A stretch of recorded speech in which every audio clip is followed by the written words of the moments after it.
Peace be with you. This video is about one of the most important concepts in the Quran and Islam in general, and the Arabic word for this is Hikma, and it's translated to English as wisdom. And it is important because God says in the Quran in the 2nd chapter, verse 269, He grants Hikmah or wisdom to whom He pleases, and whoever is granted wisdom or Hikmah is indeed given a great good, and none but people of understanding mind.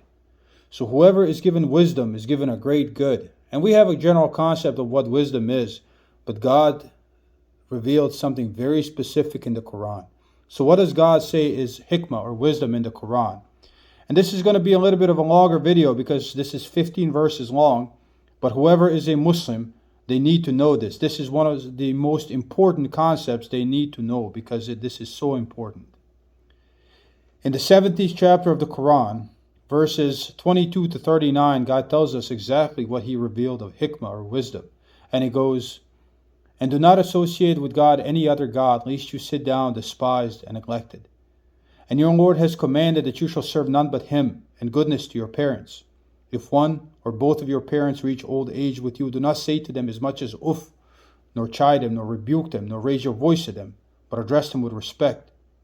And be humble towards them and say, My Lord, please have mercy on them, for they raised me when I was little, when I was a child.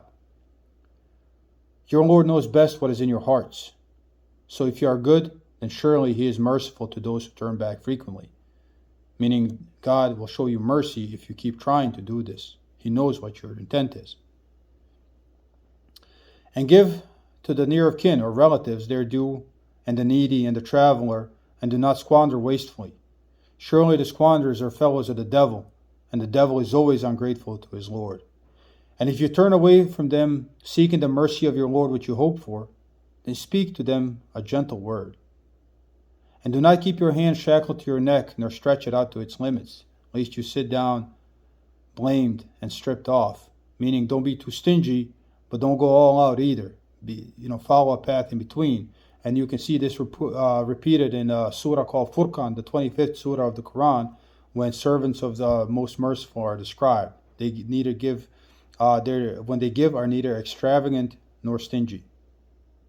Then it continues, "Surely your Lord makes plentiful the means of sustenance for whom He pleases, and He decreases it. Surely He is aware of, seeing of His servants. And do not kill your children out of fear of poverty," what we call abortion now.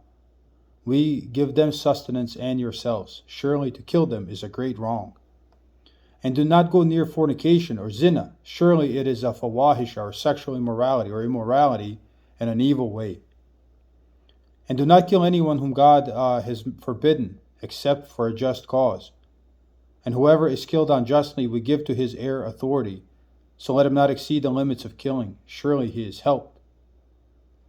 And do not approach the property of an orphan, except in the most righteous manner until they reach maturity. And fulfill your promises.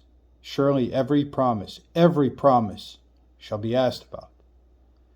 And give full measure when you measure out, and weigh with a true balance.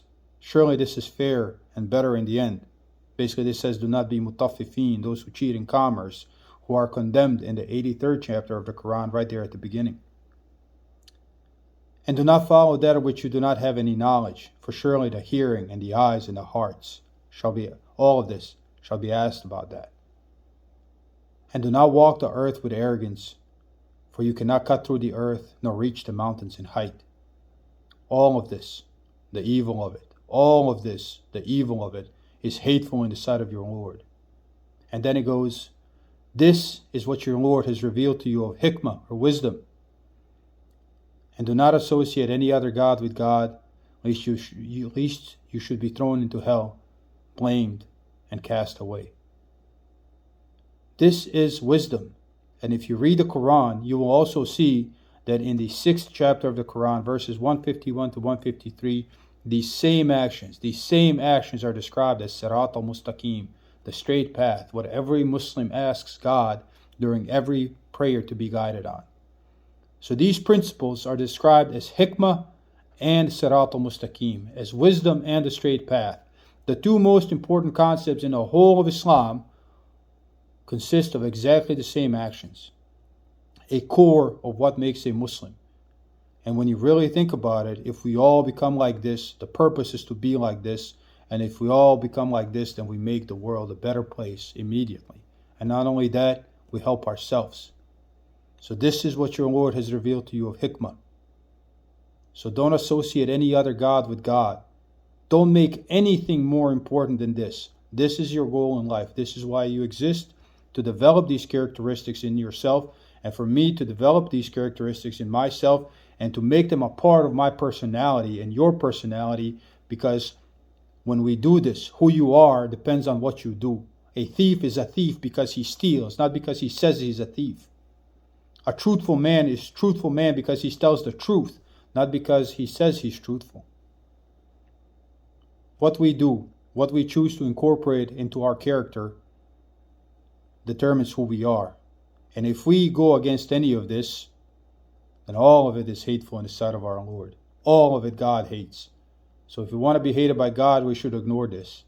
But if we want to be Muslims, then this is Hikmah. This is wisdom. Peace be with you.